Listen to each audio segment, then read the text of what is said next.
1장 40절로 45절까지 제가 공독합니다. 마가복음 1장 40절입니다. 한 문둥병자가 예수께 와서 꿇어 엎드려 간구하여 가로되 원하시면 저를 깨끗게 하실 수 있나이다. 예수께서 민망히 여기사 손을 내밀어 저에게 대시며 가라사대 내가 원하노니 깨끗함을 받으라 하신대 곧 문둥병이 그 사람에게서 떠나가고 깨끗하여진지라. 엄히 경계하사 곧 보내시며 가라사대 삼가 아무에게 아무 말도 하지 말고 가서 내 몸을 제사장에게 보이고 내 깨끗게 됨을 인하여 모세의 명한 것을 드려 저희에게 증거하라 하셨다.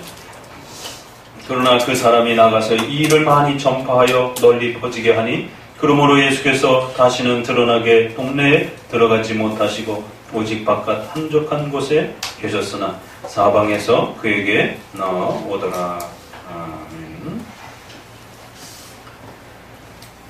마가복음 초두의 앞부분에서는 귀신을 내어쫓는 이 독특한 사건과 또 몇 차례의 병을 고치는 또 사건과 또 뒷부분에 이제 나가게 되면 자연 만물을 또 다스리는 이러한 특별한 사건들이 집중적으로 또 의도적으로 그렇게 소개되어지고 있는 것을 보게 됩니다. 귀신을 내어쫓는 그러한 장면들과 관련해서는 여러 차례 비슷한 것 같으면서도 또 다양한 사건들이 소개되어지고 있습니다. 그러면 어떤 종류의 귀신을 내어쫓는지 또 어떤 방식으로 내어쫓는지 또 특별히 그 귀신들에게 훈계하고 명하는 그러한 그리스도의 독특한 그러한 명령과 가르침이 무엇인지 잘 헤아려 살피셔야 됩니다. 왜냐하면 그 각각의 그 사건들은 약간씩 그 의미들을 보충해 가면서 그리스도께서 그 악한 권세를 지배하시고 다스리시는 주권자로서의 그 탁월함들을 여러 각도에서 또 그렇게 드러내주고 있습니다. 자, 질병과 관련해서도 이제 우리가 앞서 보았던 것처럼 베드로의 장모의 그 열병을 고치는 장면이 제일 먼저 소개가 되어지고 이제 또 문둥병이 소개가 되어지고 다음엔 중풍병이 소개가 되어집니다. 이 세 가지의 그 질병이 마가복음 앞부분에 배치가 되어 있고 또 뒷부분으로 가다 보면 또 새로운 질병들이 더 계속적으로 등장이 됩니다. 그러니까 이러한 그 각각의 질병들을 너무 단편적으로 이렇게 보지 마시고 물론 각각의 사건들이 또 단편적으로 주는 중요한 교훈들도 있지만 또 결국 그 전체의 각각의 병들은 질병을 치료하시는 그리스도의 그러한 또 은혜와 권능이라고 하는 그리스도께서 가지고 계시는 우리 인생의 목숨을 인간의 생명을 지배하고 다스리시는 그러한 생명의 주권자로서 그 질병을 어떻게 치료하시는지 어떻게 그 질병에 대처하시는지 또 그 질병의 어떤 면들을 지적해내시는지 결국 각각의 그 모든 질병에 대한 치료의 사건들 속에서 각각의 다양한 경우와 각각의 다양한 그 사람들에게 질병과 관련돼서 또 가르치시고 명하시는 그 주제와 내용들이 그리스도께서 어떻게 생명에 추가되시는지들을 소개하는 아주 중요한 단편으로 또 그렇게 흩어져 있는 것입니다. 또 자연 만물을 다스리는 여러 가지 그러한 풍랑을 잠잠케 한다든가 갈릴리 호수 위를 걸어오신다든가 여러 가지 그런 부분들이 등장을 하게 됩니다. 또 자연의 이러한 그 질서를 넘어서 오병리어라고 하는 엄청난 수많은 사람들에게 보리떡과 물고기 2마리를 가지고 그렇게 수천 명의 사람들을 먹이시는 자연의 질서를 뛰어넘는 도대체 이분은 누구신가? 그러면 어떤 자연들이 지배당하고 있는가? 먹음에 대한 문제, 또 풍랑에 대한 문제, 또 각각의 자연 질서의 그 종류들을 단편들을 또 살펴보면서 이 세 가지의 영역에 그리스도가 어떤 분으로 서 계시는지 큰 흐름을 따라서 그렇게 앞으로 마가복음을 살펴가셔야만이 그 방향을 잘 잡으실 수가 있습니다. 자, 그러면 오늘은 특별히 그 질병 치료와 관련해서 첫 번째는 가장 중요한 제자였고 또 그 사랑하는 제자의 가족이 죽음의 위기를 겪으면서 물론 인간의 그 생명을 지배하시는 그리스도의 위대함도 또 가르쳐 주시면서도 또 역시 가장 아끼는 제자의 그 가족이 위험에 처하는 그러한 상황까지도 허락하시면서 도대체 그들에게 가르치고자 하셨던 이러한 그리스도가 누구이신가에 대한 이러한 중요한 의미들을 또 앞서서 소개가 되기도 합니다.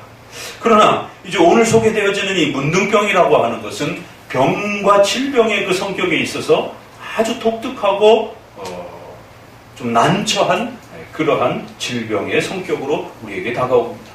뒷부분에 중풍병이라고 하는 것은 좀 더 기능적인 면에 있어서 우리가 잘 아는 것처럼 이러한 혈관 질환을 앓게 되면 정상적 기능을 하지 못하게 되고 팔다리에 또 언어에 이러한 기능들을 잃게 됨으로 인해서 일상생활에 심각한 또 생계에 심각한 위기를 겪을 수밖에 없는 좀 더 기능적 면에서의 질병의 아픔들을 다뤘다라면 문둥병은 좀 더 확연히 다른 그러한 방향에서 이 질병의 특수성을 우리는 고민할 수밖에 없습니다.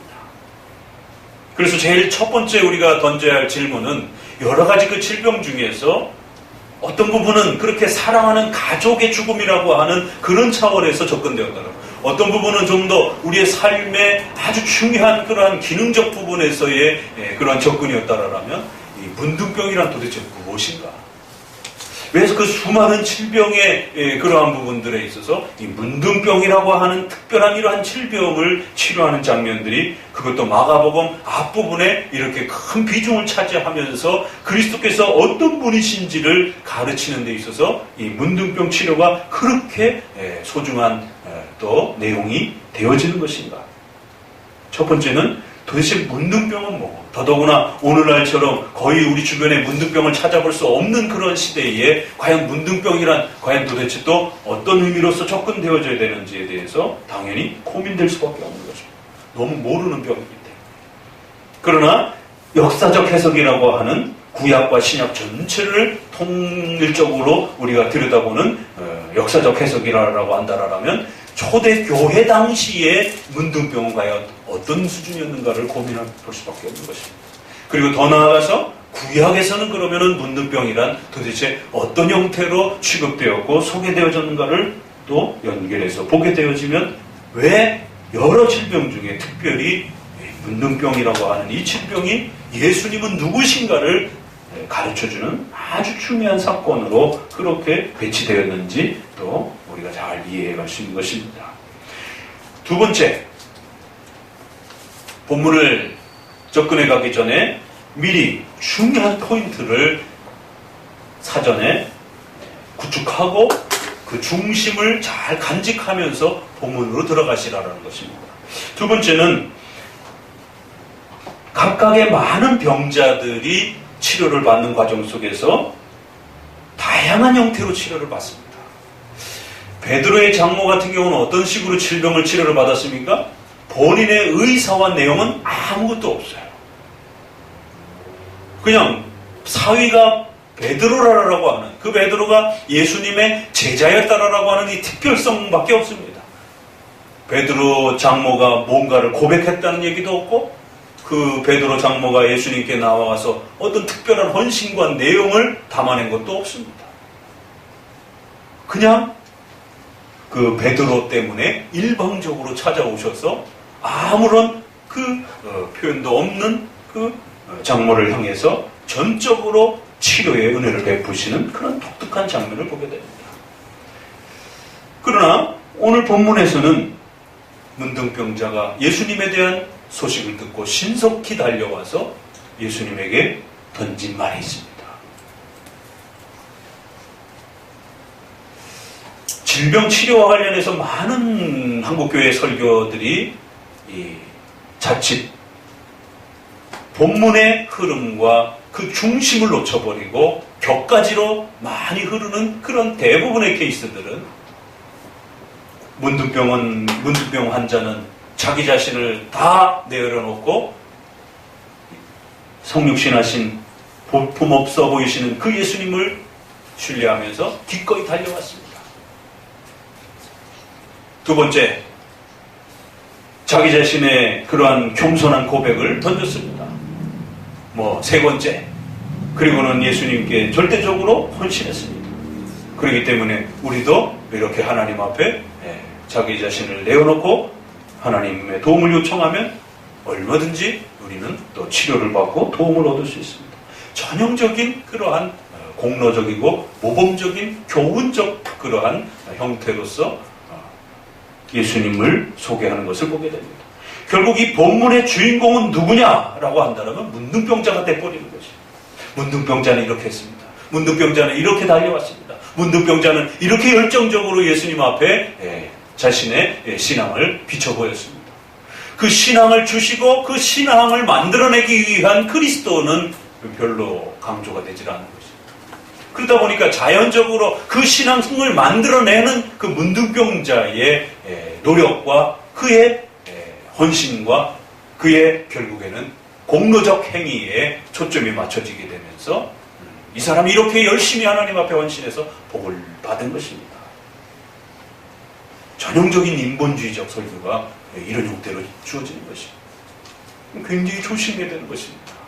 물론 여기에는 문둥병자의 그러한 착하고 또 헌신적인 자기 자신의 그러한 또 이 필요들을 채우기 위한 또 믿음으로 하나님 앞에 나오는 그런 모습들을 보게 됩니다. 그걸 우리가 무시하는 것이 아니에요. 그러나 그것은 아주 마지막 부분에서 다뤄져야 될 약간의 양념과 같은 그러한 내용인 것이지, 이 본문의 주인공은 문둥병이 뭘 했고 어떻게 했고 그가 어떤 방식으로 그리스도에게 접근했느냐가 중요한 것이 아니라 그리스도께서 이 문둥병자에게 무엇을 하셨는가, 그리스도께서 이 문둥병자에게 왜 이렇게 하셨는가, 문둥병자에게 이렇게 하심으로써 그리스도는 과연 누구이신가에 대해서 방향을 잡아야 되는 것입니다. 오늘날 이처럼 질병 치료와 관련된 이러한 본문과 관련해서 아주 대표적으로 이렇게 하나님 앞에 헌신하면 이러한 치료를 받는다라고 하는, 또 가장 가까운 질병 치료와 이러한 치료의 혜택들을 누리기 위해선 적어도 이렇게 해야 된다라고 하는 그런 식으로 모범적인 선행을 촉구하는 그런 방식으로 본문의 질병의 치료들을 소개하는 수많은 설교들을 보게 됩니다. 우리가 알미니안주의 설교라고 하는 말이 인본주의적 설교라고 하는 형태가 이런 식으로 소개되어집니다. 아주 비슷해 보이지만 전통적인 개혁파 설교가 아닌 것입니다. 자, 그러면 두 번째 조심하셔야 되는 것은 이 본문에서 예수님도 또 그 환자도 아주 중요하게 고백하고 취급하고 있는 단어와 문장과 그 주제는 무엇인가? 물론 당연히 병의 치료를 치료받고 싶어 하는 것을 보게 됩니다. 그러나 그 질병을 치료하기 위해서 그 환자가 그리스도 앞에서 배워가고 있는, 또 그 그리스도 앞에서 깨달아가고 있는 그 중요한 요점이 무엇인지, 그걸 가르치기 위해서 예수님께서 그 환자의 고백과 또 때로는 헌신과 또 그의 다가옴을 사용하셔서 그에게 던지고 그에게 깨우쳐주고 또 그에게 특별히 행동하시는 그러한 독특한 그리스도의 행동들 가운데 중요한 초점이 될 만한 그러한 포인트 되는 행동과 가르침은 무엇인가? 오늘 본문에는 어떤 부분이 중요한, 우리가 질문을 던져야만 하는 그러한 중요한 포인트가 되는 것 같습니까? 원한다라고 하는, 문둥병자가 예수님께 찾아와서 당신이 원하시면 나를 고칠 수 있습니다 라고 이렇게 고백하며 던진 말이 있습니다. 도대체 이 말이 무엇인지, 이 문득병자는 이 말을 충분히 이해했을까요? 물론 충분히 이해하지는 못했을 것입니다. 아직 연약하고 부족한 상태이기 때문에 그저 자기의 질병을 치료받을 수 있다라고 하는 그러한 정도의 기대감을 가지고 당신이 치료하실 수 있다라고, 당신이 능력을 가지고 있다라고, 그래서 적어도 다른 사람들은 모수의 아들로 낳고 천한 모수로 오신 그리스도를 바라보면서 무시하고 등한시하고 있었지만, 그래도 적어도 이 문둥병자는 그 연약해 보이고 낳고 천한 모습으로 오신 그리스도를 바라보면서 적어도 그 그리스도에게 뭔가를 기대하고 그분에게 찾아와서 도움을 요청하는 것을 보게 돼요. 아주 연약한 믿음이요, 아주 부족한 믿음이요, 아주 작은 믿음인 것이죠. 그런데 그의 고백 속에 알고 고백을 했던, 모르고 고백했던, 연약한 속에서 고백했던 툭 터져 나온 말이 있어요. 당신이 원하시면 하실 수 있습니다. 그러자 예수님은 그 말을 받아서 좀 더 깊은 내용으로 끌어내십니다. 내가 원한다. 도대체 예수님이 원한다라는 게 뭔가? 누가 봐도 문둥병자의 그 고백 속에는 그저 자기의 질병의 치료가 되기를 원하는, 그래서 그 질병을 치료하실 수 있을 정도의 그리스도의 능력 정도를 신뢰하는 정도의 아주 단편적이고 아주 작은 수준의 그리스도의 능력을 신뢰하는 정도의 그러한 원함. 당신이 하실 수만 있다라, 당신이 원하시기만 한다라 정도의 아주 약한 고백이었는데, 또 이 문둥병자가 찾아와서 예수님에게 간청하는 말 중에 간청하며 이르되, 많은 말들이 있었을 것입니다. 우리가 추측하건대.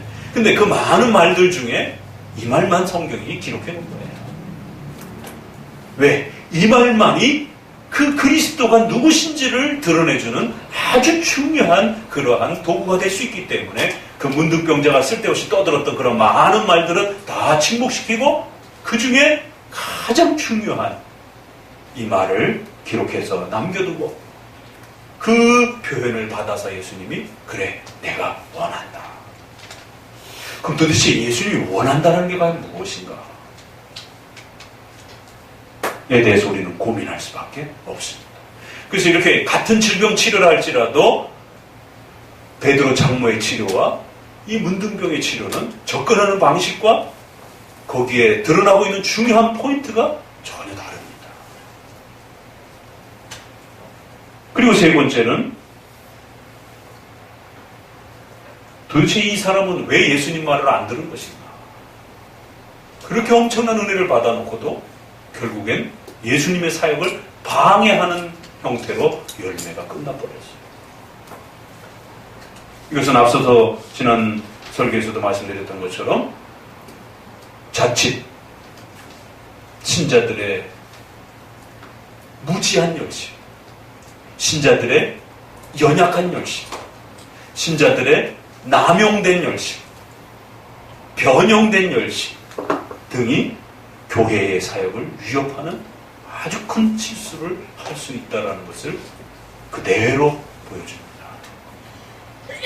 예수님은 더 이상 공개적으로 사역하지 못하시고 오히려 도심지 안에서 중요한 사역들을 행하시지 못하시고 저 바깥에 한적한 곳에 도시 외곽 쪽에서 그렇게 머물러 계실 수밖에 없고, 그리스도의 사역을 결정적으로 방해하는 그러한 엄청난 일이 벌어졌어요. 단순한 문제가 아닙니다.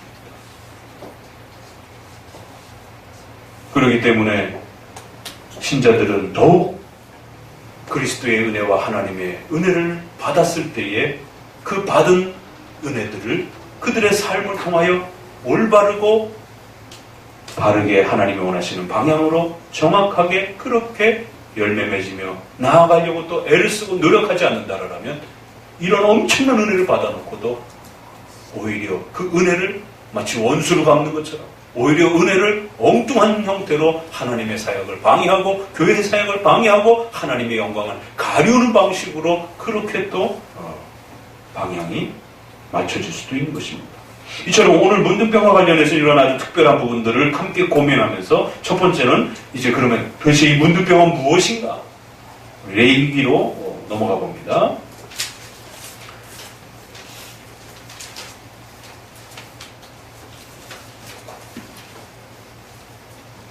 13장.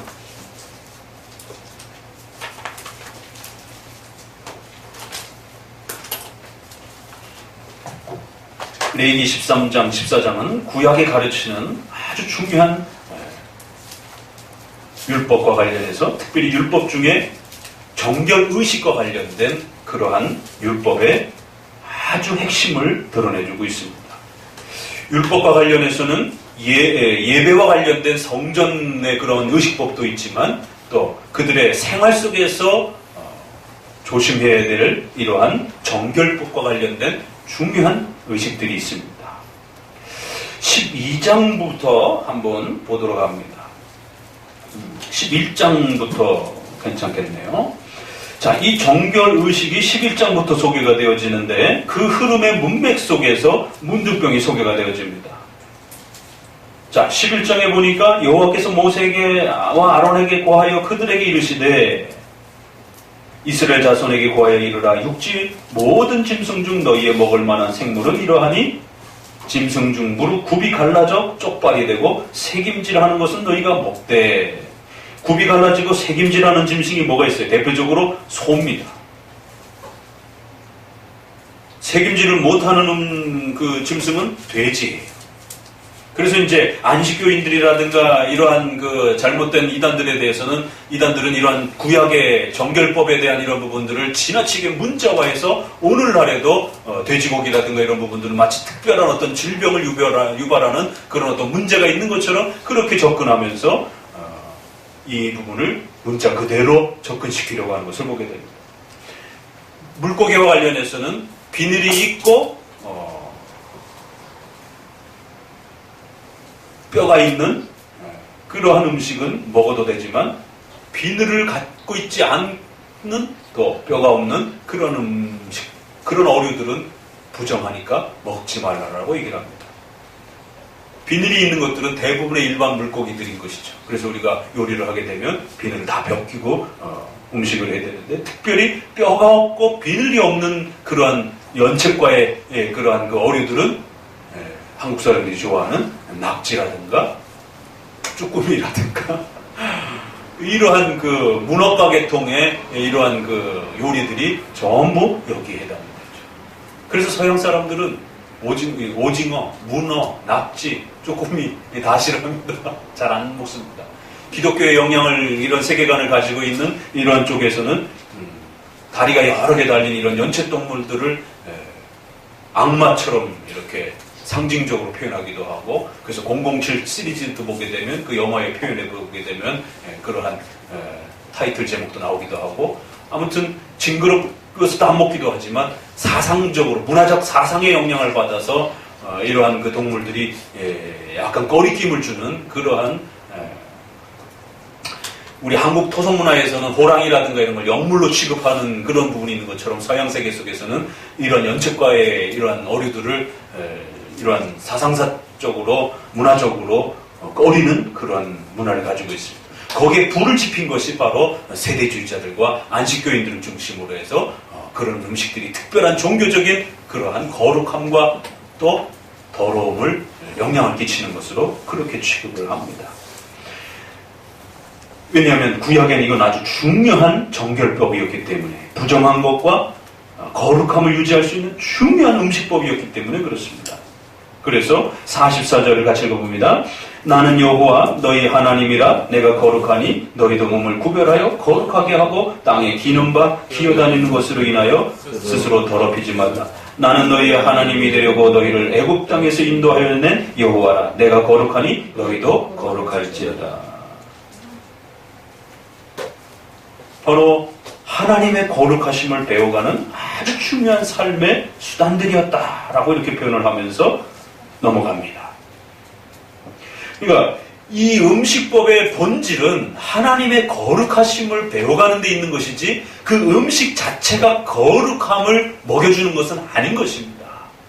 그렇기 때문에 예수 그리스도께서 오시고 난 이후에는 궁극적인 거룩함을 죄사함을 우리에게 허락해 주시는 분은 누구예요? 예수 그리스도의 피로 인하여 우리 죄가 사함 받았을 때 그 거룩함의 본질을 우리가 얻게 되는 것이지, 소고기 먹었다라고 해서 거룩해지고 잉어 먹었다라고 해서 거룩해지시는 게 아닌 것입니다. 문어 먹었다고 해갖고 타락해지는 게 아니에요. 그런데 오늘날 이걸 그대로 그렇게 이해하시는 분들이 우리 주변에 상당히 많습니다. 자, 12장에는 뭐가 나옵니까? 출산에 대한 장면이 나옵니다. 2절을 같이 읽어봅니다. 이스라엘 자손에게 고하여 이르라. 여인이 잉태하여 남자를 낳으면 그는 7일 동안 부정하니 곧 경도할 때에 같이 부정할 것이며, 아이를 낳으면, 남자를 낳으면 7일 동안 여성은 부정해지고 더러워진다라는 거예요. 그래서 경도, 생리할 때처럼 그렇게 부정해질 것이다라는 거예요. 구약의 여성들은 생리를 하게 되면 성전 제사를 참여를 못하게 됩니다. 또 아이를 출산해서 이렇게 피를 흘리게 되면 부정하다고 여겨서 성전 제사에서 제외됩니다. 그리고는 33일을 지나야 사녀리 깨끗해지고 정결하게 되어 이제 제사에 참여할 수 있게 된다라고 말합니다. 5절부터는 여자를 낳으면 그 2배가 됩니다. 그래서 14일 2주 동안 부정하게 되고 또 66일을 지나야 거룩함의 회복을 가질 수 있다라고 말합니다. 그리고 그들이 회복 후에 수단으로서는 반드시 8절을 같이 읽어봅니다. 그 여인의 힘이 어린 양에 미치지 못하거든 산비둘기 둘이나 집비둘기 새끼 둘을 가져다가 하나는 번제물로 하나는 속제물로 삼을 것이요 제사장은 그를 위하여 속할지니 그가 정결하게 되리라. 반드시 성전 제사에 참여하기 위해서는 일정한 희생 제사의 이러한 의식들을 취하고 속죄, 죄를 없애는 그러한 구약의 예식들을 행하고 참여해야 된다라고 말하는 것입니다. 이것을 그대로 문자적으로 적용하는 지나친 극단파들이 있습니다. 누구죠? 이슬람, 무슬림들. 그래서 여성의 이러한 성에 대한 문제와 여성의 출산에 대한 문제와 이런 부분들을 지나치게 그러한 종교적 더러움으로 취급해서 아주 극단적으로 여성들을 학대하는 수단으로 그렇게 또 삼기도 합니다. 여성이 왜 출산을 하는 것이, 또 여성이 생리를 하는 것이 왜 더럽다라고 성경은 말하는 것인가요? 그러면 남자는 깨끗합니까? 그렇지 않습니다. 뒷부분에 가게 되면 남자는 몽정을 한다 이렇게 해서 남자가 이렇게 사정을 한다든가 또 결혼 전에 남성들이 자연적으로 이렇게 몽정을 한다든가 몸에서 정자가 나오는 이런 모든 행위들에 대해서 더럽다라고 이렇게 취급합니다. 여성의 몸에서 피가 흘러나오는 모든 부분들에 대해서 부정해졌다라고 말을 하는 것입니다. 이걸 문자 그대로 적용하게 되면 어떤 일이 벌어집니까? 중세시대에 결국 성이라고 하는 건 더럽고 타락한 것이다라고. 그래서 종교 지도자들은 절대로 결혼을 해서는 안 된다라고 하는. 동정, 결혼하지 않는 그 순수한 처녀성과 남자성을 지켜야만이 거룩한 것이다라고 하는 어리석은 것이죠. 결혼을 해서 출산뿐만 아니라 결혼하기 전 그 순수한 처녀로 있었을 때에 생리하는 것도 더럽다라고 그러는 것이고 순수한 남자로 있었을 때도 역시 그 몸에서 자연적인 몽정이 그렇게 되어져도 더러운 것이다라고 성경은 말하고 있는 것입니다.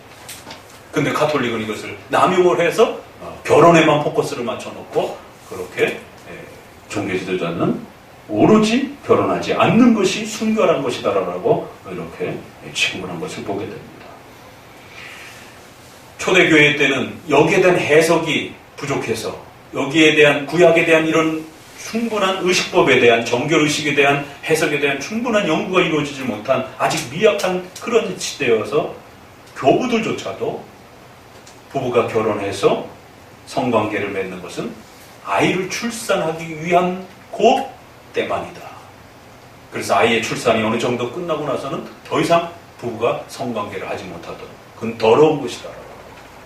이것이 더 발전해서 결국에는 결혼 금지라고 하는 신부의 수녀들의 서약이 들어가는 것이죠. 그러니까 일반 부부들조차도 자녀의 출산 외에는 그런 것이다라고 하는 이러한 성에 대한 아주 부정적인 인식들이 해석이 되어진 것입니다. 거기에 단초를 제공한 것이 초대 교부들의 그러한 잘못된 또 해석의 오류가 교부들 안에도 발견되어진 것을 보게 됩니다. 종교개혁을 통해서는 신속히 이 부분을 바로 잡아줬습니다.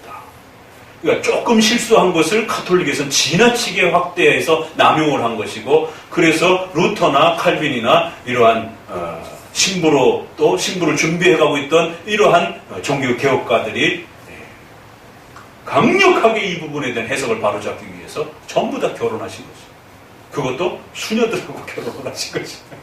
또 어떤 분은 과부하고, 칼빈은 과부하고 결혼하고, 루터는 수녀하고 결혼하고, 그래서 수녀를 데리고 도망쳐가지고 결혼했다 그래가지고 그것도 엄청난 비아냥거리가 되고, 또 루터에 대한 인신공격이 되어지는 이제 빌미가 되어질 정도로. 그러나 종교개혁가들은 교회의 예배에 대한 개혁도 중요했지만 성도들의 삶에 직결이 되는 근원이 되는 이러한 결혼과 가정을 꾸리는 이런 부분이 얼마나 소중하고 거룩한 것인지에 대한 하나님의 축복인지에 대해서 바로 잡아주지 아니하면 교회에서 개혁해놓고는 삶에 들어가서 가정에 들어가서 타락해버리게 되면 안 되는 겁니다. 그래서 가정의 삶에 있어서 가장 중요한 결혼과 또 이러한 출산과 관련된 이러한 성에 대한 부분들을 근본적으로 개혁해주기 위해서 개혁가들 스스로가 먼저 그렇게 결혼을 통해서 좋은 가정을 꾸리고 얼마든지 하나님의 복을 받으며 이렇게 살아갈 수 있다는 것을 모범적으로 또 그렇게 보여내기도 했던 것입니다. 자, 보세요.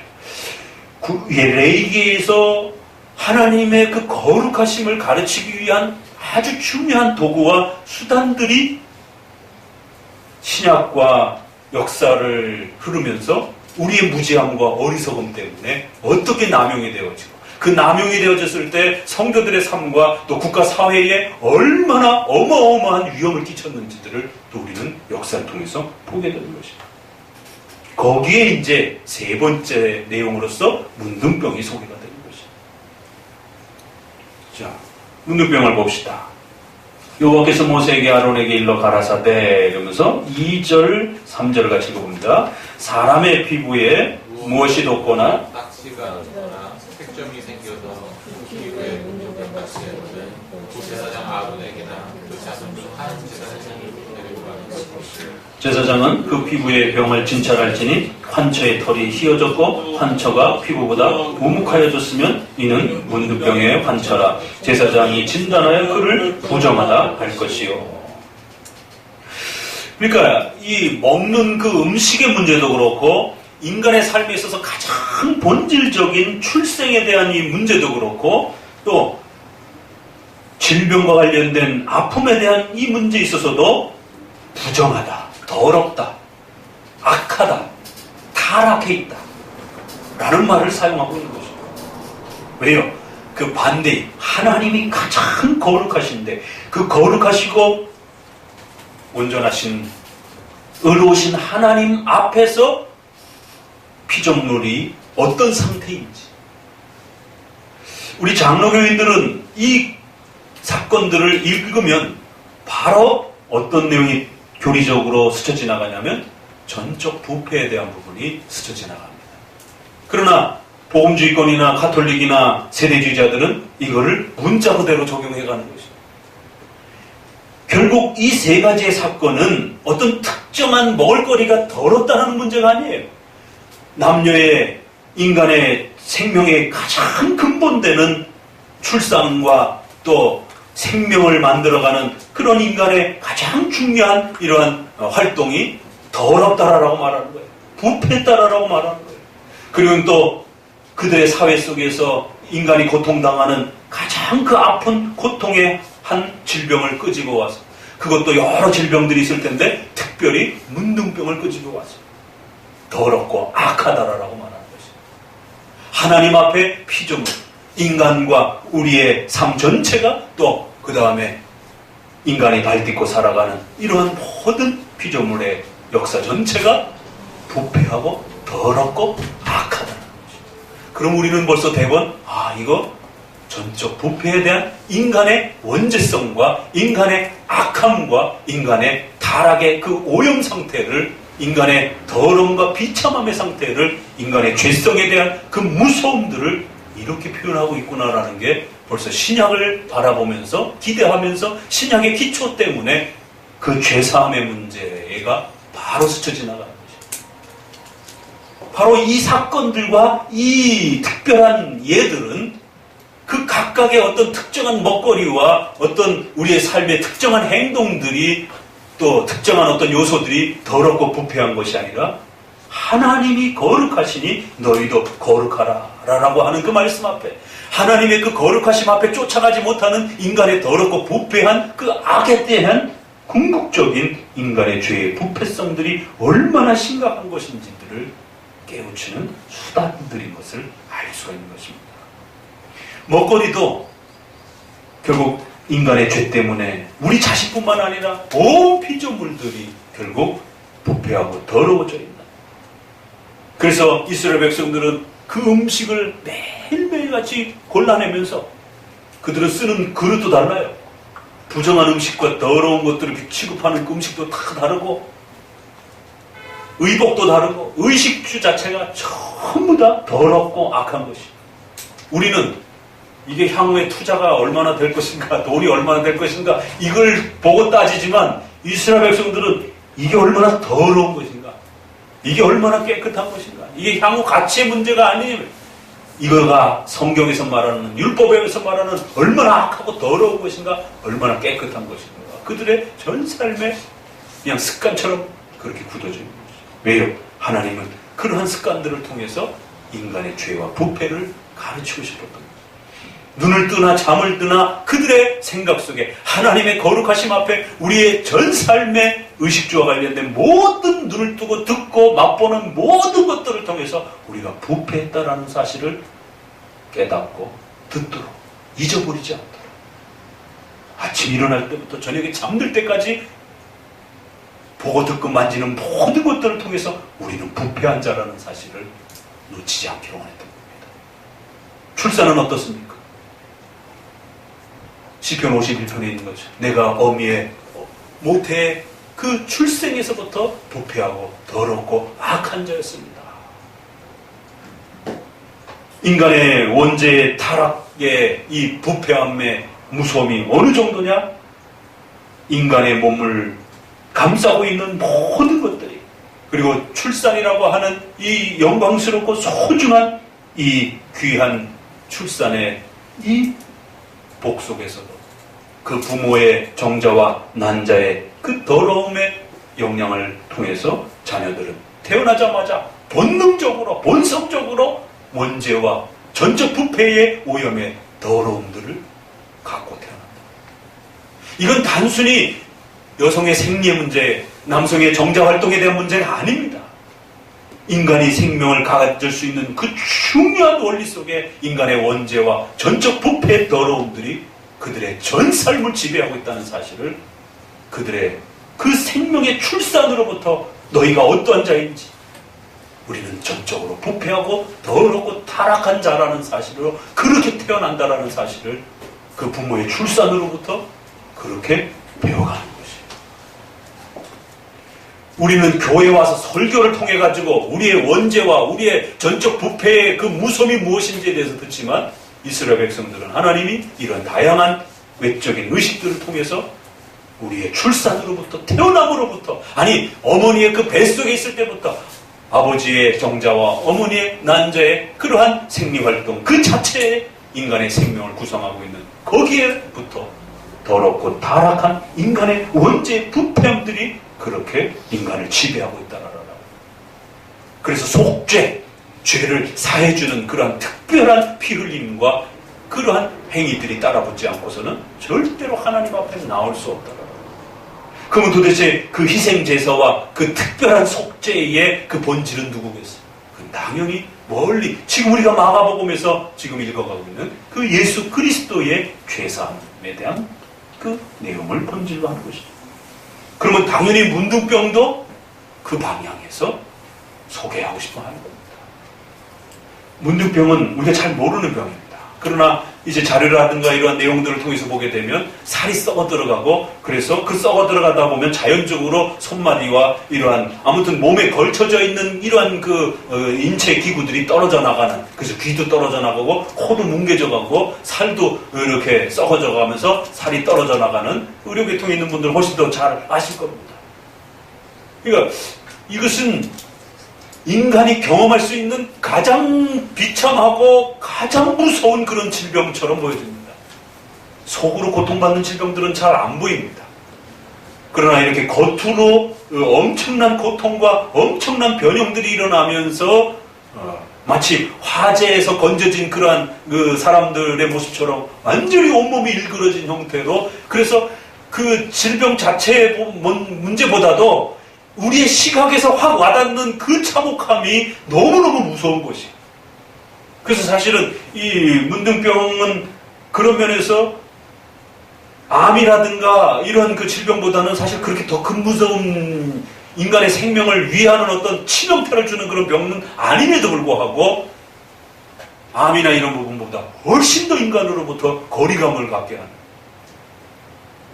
그러다 보니까 구약에서도 이런 사람들은 일정한 장소를 두어서 격리를 시키고, 또 전염되는 것처럼, 고대에는 의학 지식도 없었기 때문에 당연히 전염되어지는 것처럼 그런 두려움을 느꼈고, 그래서 문둥병의 이러한 부분들이 구약에서 가장 대표적으로 인간의 그 참혹한 죄의 비참함들이 인간의 생명과 삶을 어떻게 망가뜨리고 어떻게 붕괴시키는지에 대해서 가장 좋은 실례로 우리가 원죄를 가지고 있고 하나님 앞에 타락하여 가장 비참하고 참혹한 지옥의 어마어마한 이 무서운 형벌들을 받는 존재가 되었습니다.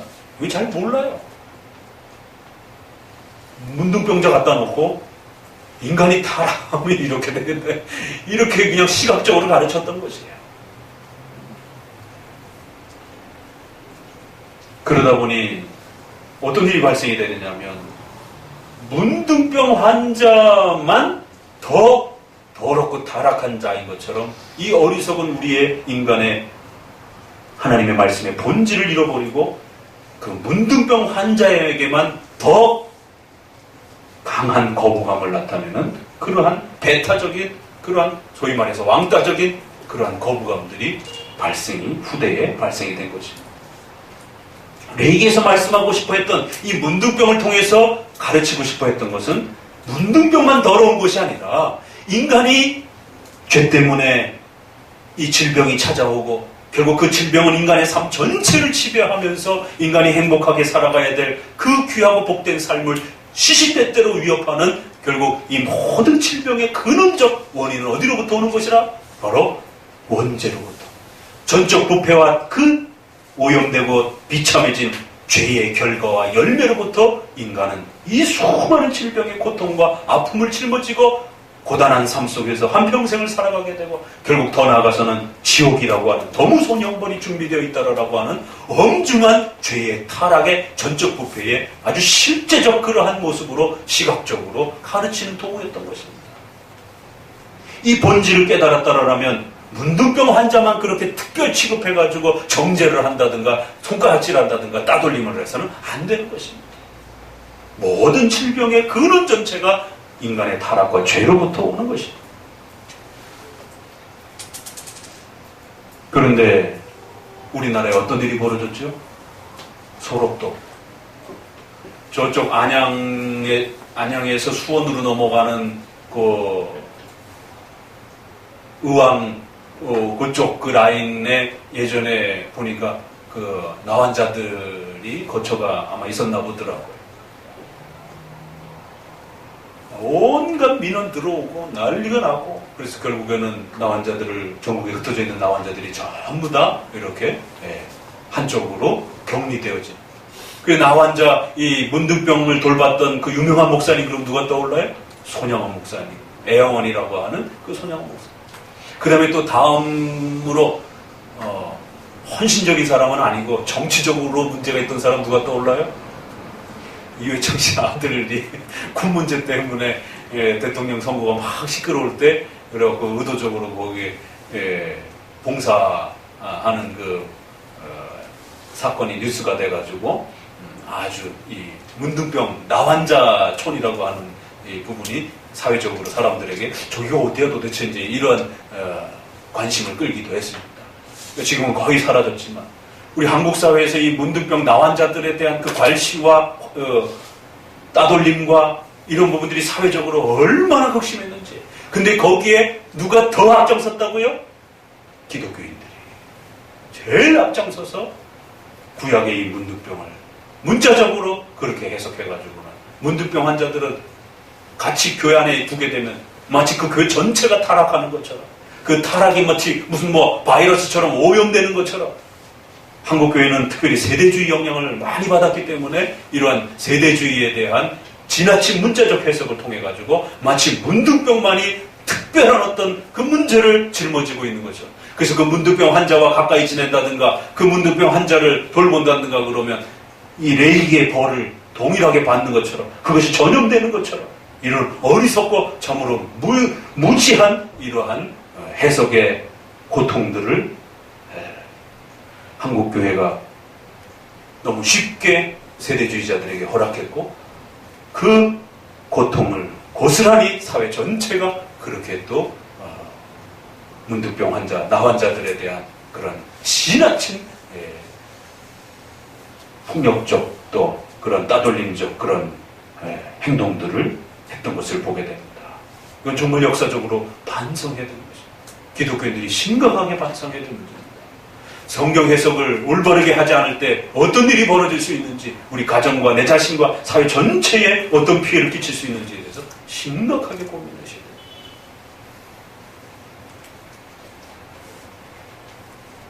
문둥병에 대한 복음서의 사건은 구약과 맞닿아 있는 것입니다. 그래서 예수님이 병을 치료하고 나서서도 다른 사람에게 알리지 말고 제사장에 가서 알리고, 제사장이 요구하는 모세가 규정해줬던 그 예물을 바침으로써 너의 깨끗함을 확인받으라라. 왜?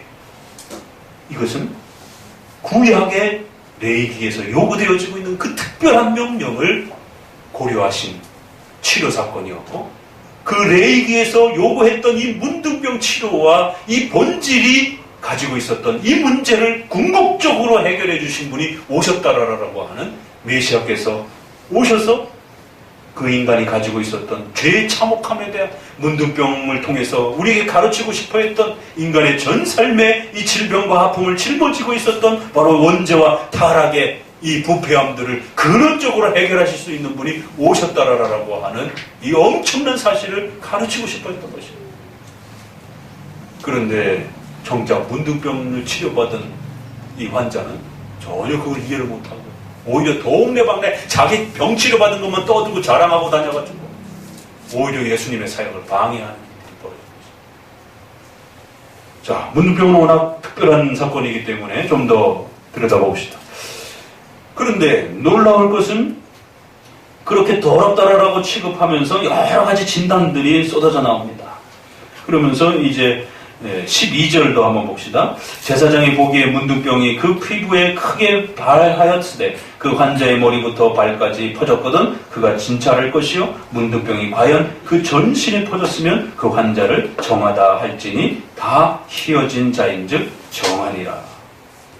그런데 놀라운 일은 그 문둥병이 부분적으로 이렇게 썩어 들어가면서 이렇게 진행이 되다가 그것이 약간 이제 이렇게 휘어진다라고 이렇게 표현을 보게 되면 우리가 이 병을 잘 모르기 때문에 특정한 어떤 부분이 이렇게 하얗게 이렇게 변하면서 그 병이 이제 이렇게 시작이 되는 과정을 이렇게 진행이 되는 모습을 보입니다.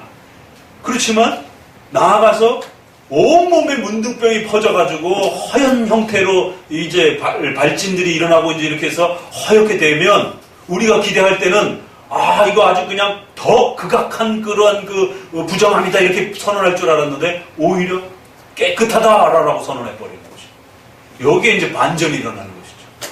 그러니까 문둥병을 어떤 특수한 질병 자체가 마치 하나님 앞에 더 벌을 받아가지고 악인인 것처럼 이렇게 취급하면 안 된다라는 것을 레위기 스스로가 밝혀내고 있는 것입니다.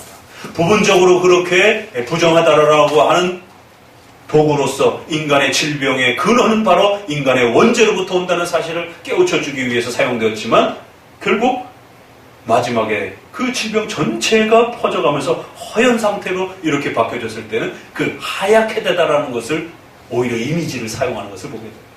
그래서 온몸이 하얗게 되면 오히려 또 허연 상태의 그 모습을 보면서 밝은 그런 모습이 시각적으로 이렇게 보여지다 보니까 그것을 역이용해서 오히려 하얀 것은 거룩한 것이다 라고 또 이렇게 역설적으로 또 그들에게 정결함을, 그러니까 문둥병이라고 하는 그 질병 하나를 가지고 부정하다라는 것과 정결하다라는 이 개념을 두 개를 다 같이 동시에 가르쳐 주신 것을 보게 됩니다. 좀 독특한 그러한 훈련이었던 것입니다. 자, 각각의 이제 진찰들이 쭉 소개되는데 뭐 그것을 다 소개할 수는 없고요. 45절로 넘어가 봅시다. 읽어보면 문둥 환자는 옷을 찢고 머리를 풀며 윗입술을 가리우고 외치기를 부정하다 부정하다 할 것이요 병 있는 날 동안 늘 부정할 것이라 그가 부정한즉 혼자 살되 집 밖에서 살지니라. 자, 그리고 14장에 들어와서는 이제 2절을 읽어봅니다. 문둥 환자의 정결케 되는 날의 규례는 이러하니 곧 그 사람을 제사장으로 데려갈 것이요. 진찰을 할 때는 이제 정결하게 되고, 진찰을 하고 나서 정결하게 치료가 되었다라고 판단이 된다라면 산새 2마리와 백향목과 홍색실과 우슬초를 가져다가 이제 새 하나는 흐르는 물에 질그들을 안에서 잡고 다른 새는 살아있는 대로 그렇게 우슬초를 뿌려가지고 그 죽은 새의 피를 찍어가지고 죄를 속해준다라고 하는, 그 피로 인해서 죄를 속해준다라고 하는 의식을 행하고, 그리고는 그 살아있는 새에다가 그 죄값을 바르고 죄를 거기다가 그렇게 묻혀서 그 살아있는 새를 멀리 날려버리라는 것이. 그래서 그 죄를 이제 피를 전부 다 발려진 이 살아있는 새가 모든 죄를 덧칠해서 그렇게 문둥병 환자로부터 그에게 돌려졌던 그 모든 죄를 그 산새가 살아있는 새에다가 전부 다 그렇게 표시를 해가지고는 멀리 그 죄를 문둥병자로부터 그렇게 격리시켜서 멀리 보내놓으라는 것입니다. 그래서 7번 뿌려 정하다 하고 그 산새는 들에 놓을지며 정결함을 받는 자는 그 옷을 빨고 모든 털을 밀고 물로 몸을 씻을 것이요 그러면 정하리니 그 후에 진에 들어올 것이나 자기 장막 바깥에서 7일을 거할 것이다. 7일 만에 모든 털을 밀되 머리털과 수염과 눈썹과 몸에 나 있는 어떤 털 한 털도 남기지 말고 싹 밀으라는 것입니다. 이게 뭘 가르치는 거겠습니까? 이런 거 문자적으로 따라하면 안 되는 겁니다. 이것은 바로 정결함에 대한, 또 거꾸로 인간이 하나님 앞에서 깨끗해지기 위해서 또 깨끗함이라는 걸 가르쳐주기 위하여 인간의 듬성듬성 나 있는 이런 모든 털들을 싹 깨끗하게 밀어서 흠 하나 없이 그런 어떤 보기에 좋지 않은 그런 듬성듬성한 이러한 털 이런 부분들을 전부 다 제거하고 그래야만 미끈한 형태로의 그러한 좀 더 아름다움의 모습을 지켜낼 수 있다라고 하는 이런 의식들을 사용하여 정결함에 대한 모습들을 가르쳤던 것을 보게 됩니다. 그리고는 속죄하는 과정에서도 그렇게 하나는 피를 흘리고 또 그 피를 발라가지고 멀리 죄를 살아있는 새가 자기 온몸에다가 피를 그렇게 죄처럼 뒤집어 쓰고 그 문둥병 환자의 죄를 뒤집어 쓰고 저 멀리 날아가도록 그렇게 해서 그 문둥병 환자가 더 이상 그 죄에 가까이 있지 않다라는 것처럼 그런 하나의 마치 퍼포먼스와 같은 그런 의식적 행위를 해주는 것을 보게 됩니다. 그래서 더 이상 문둥병자가 죄인이 아니라고 하는 것에 대한 아주 강렬한 의식을 남겨주는 것을 보게 돼요. 20절을 읽어봅니다. 제사장은 그 번제와 소제를 단에 드려 그를 위하여 속죄할 것이라. 그리하면 그가 정결할 것이다. 혹시라도 만약에 가난하면 산새라든가 이러한 부분을 잡아다가 그렇게 또 삼으라는 것입니다. 31절에 이제 제사장은 정결함을 받을 자를 위하여 여호와 앞에서 속죄할지니라. 문둥병 환자로서 그 결례에 힘이 부족한 자의 규례가 이러하니라 라고 하면서 정결의식에 대한 부분들을 마무리해 갑니다.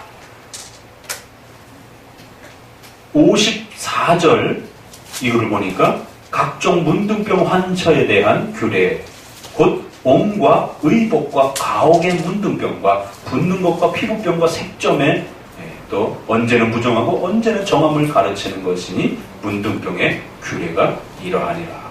그리고는 조금 더 한 장 더 유출병에 대한 각종 인간의 몸에서 뭔가 이렇게 쏟아져 나오는, 그래서 이렇게 안 쏟아져 나와야 정상인데 여기서 뭐가 자꾸 이렇게 흘러나오면 이상하잖아요.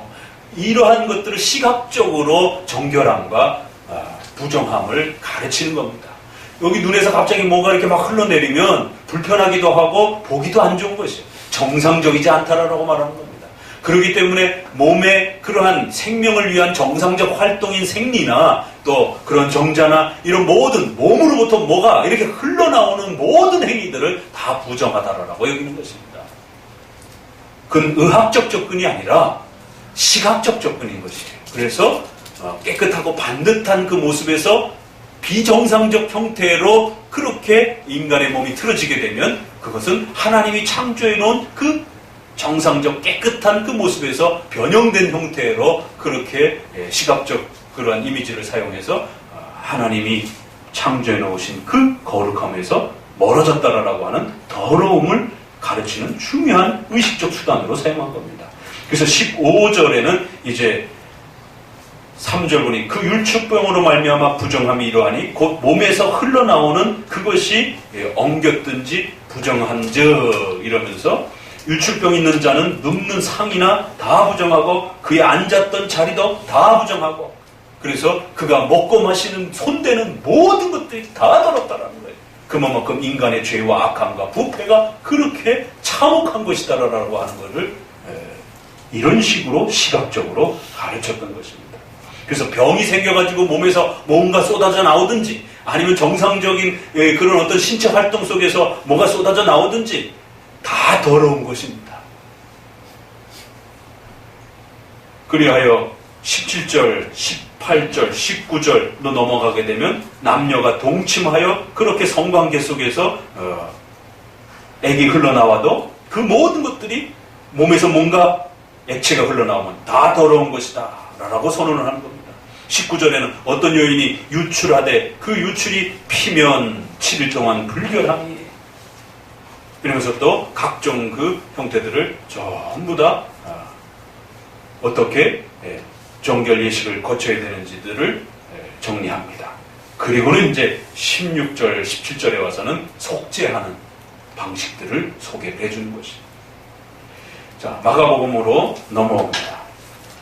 그렇기 때문에 마가복음에서 말하는 이